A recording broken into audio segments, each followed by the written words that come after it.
Okay, I think it's time now for us to kickstart the conversation. Today, you can all hear me, right? Okay, I think that's fine.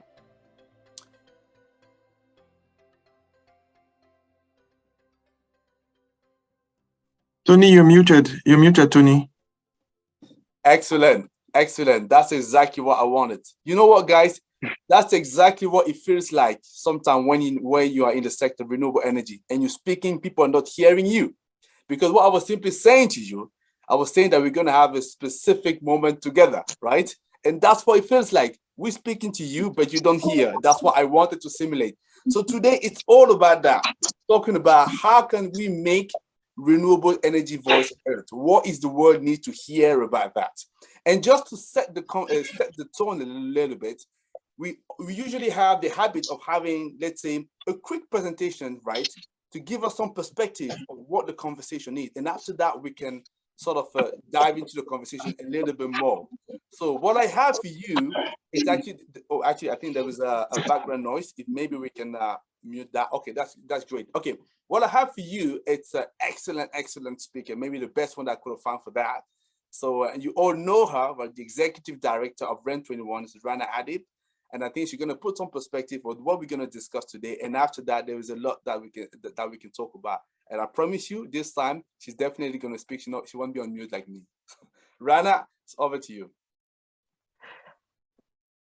Thank you so much, Tony. And I guess like after this introduction, there is no pressure on me at all.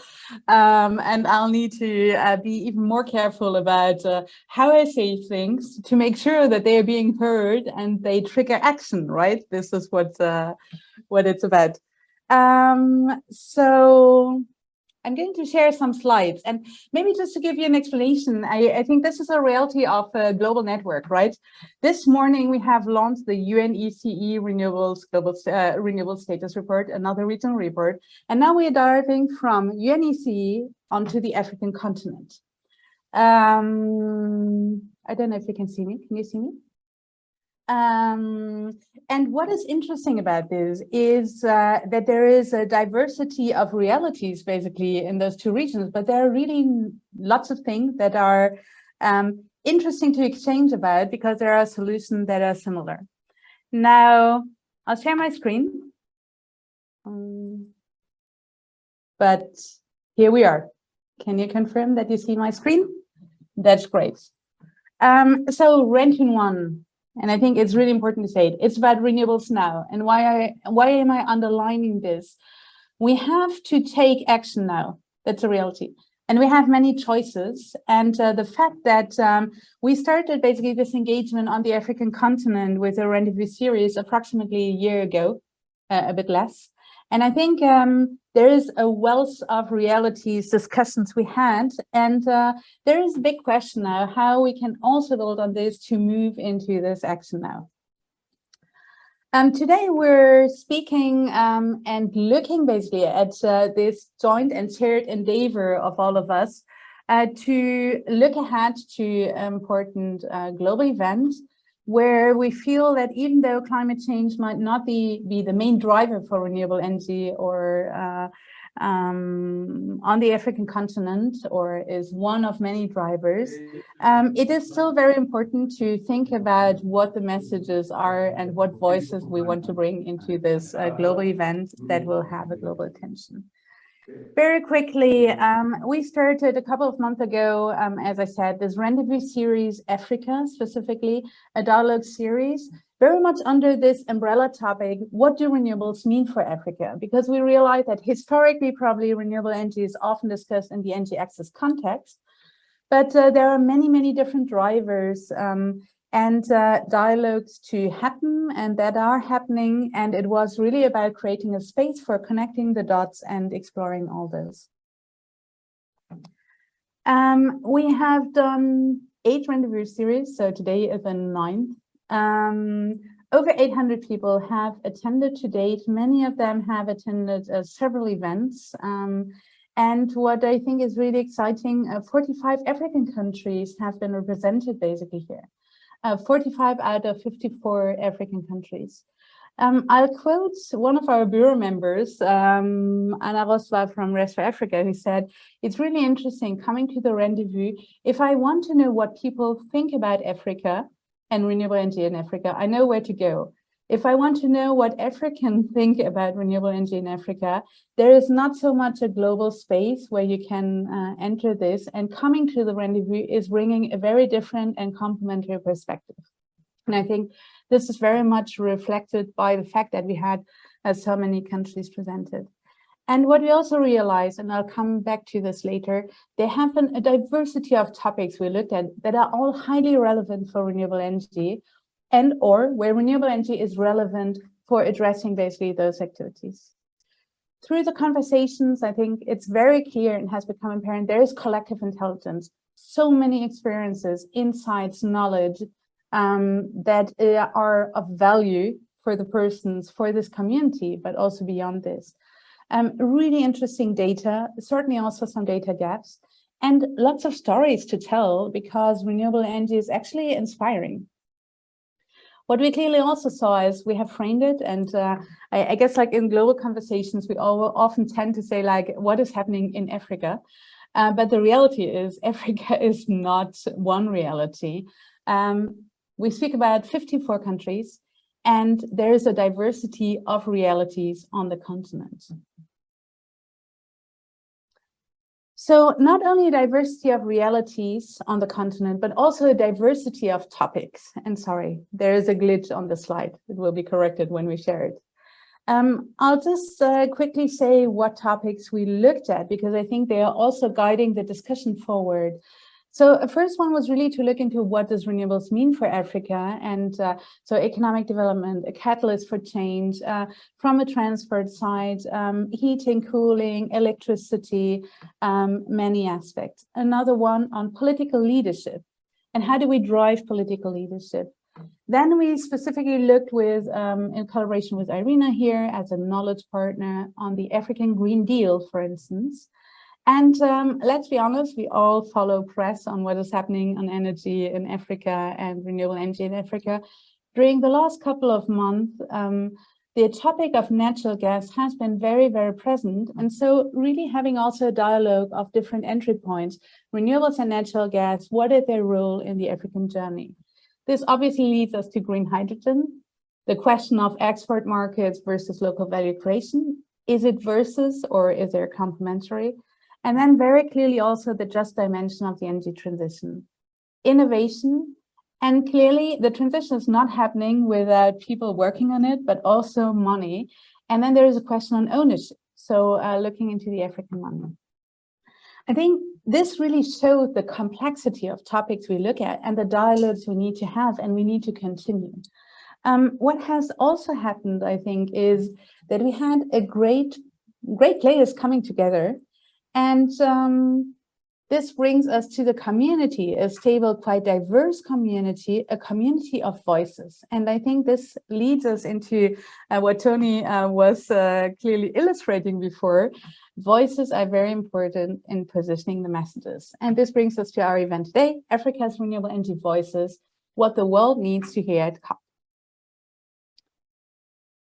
So why are we now, so I guess like, from the Renewable Secretariat side, looking back at the last couple of months and what has happened here and all the spark that were there, we really felt that we need to also find ways of building on this, collaborate around this, and make this also shared beyond our community here.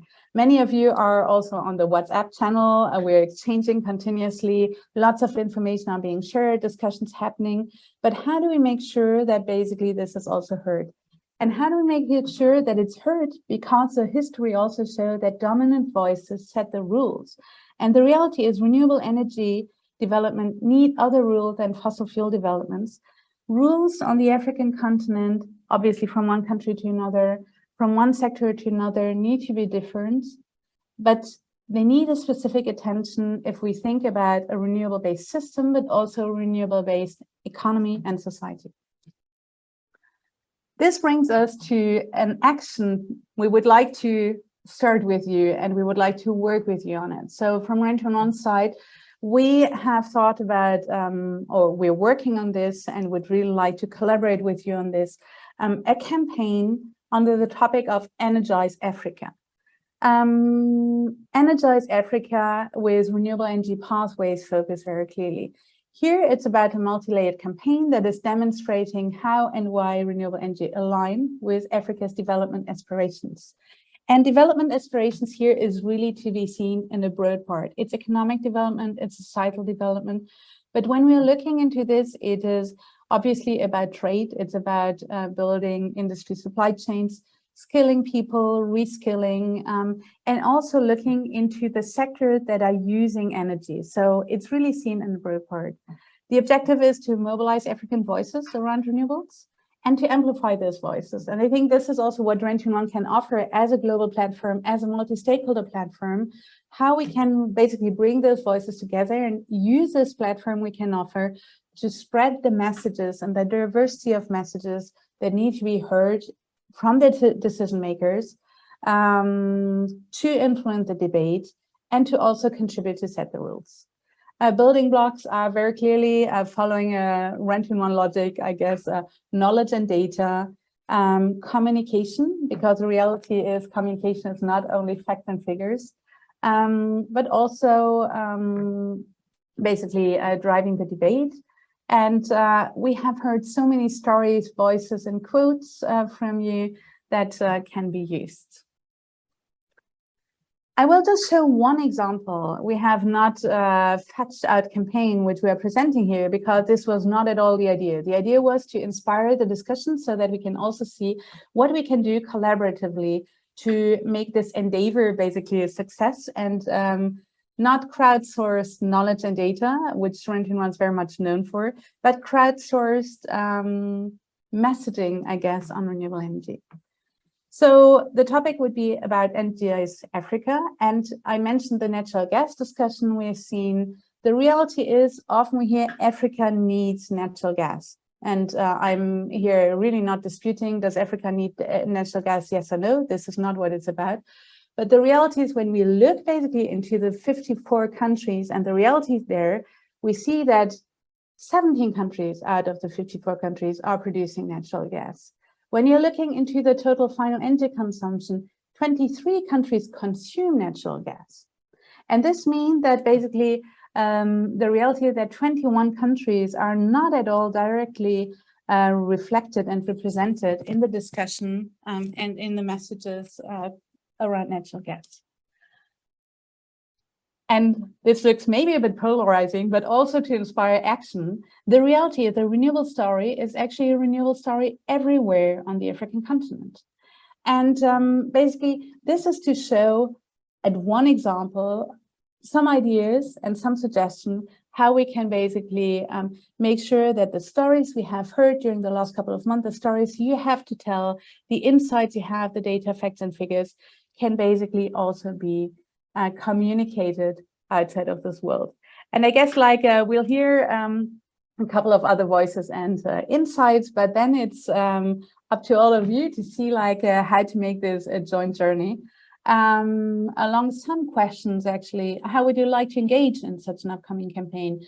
What would you like to see? What do you feel is really crucial to see? And what can you share and contribute? How can you do this? And how can you help to make this this campaign basically also have an impact and use it for your own purposes? That's my closing slide, Tony, and back to you. Excellent, Rana. Thank you very much for that. I think so much insight, I mean, I'm very much thrilled that we are able to launch the campaign right now. Just a few points that you actually talked about before we move into the panel discussion. You talk about 800 people attending the RENdez-vous series up to now. I'm actually wondering, do those 800 people actually sharing the good news about renewables out there? That's what we need. Because don't just be silent attending. You also need to contribute and participate. That's also something very interesting. You also talked about the diversity of realities in Africa, right? There's not one story, but the multiple stories. How can we make that reflected in the dialogue, the message that we see out there?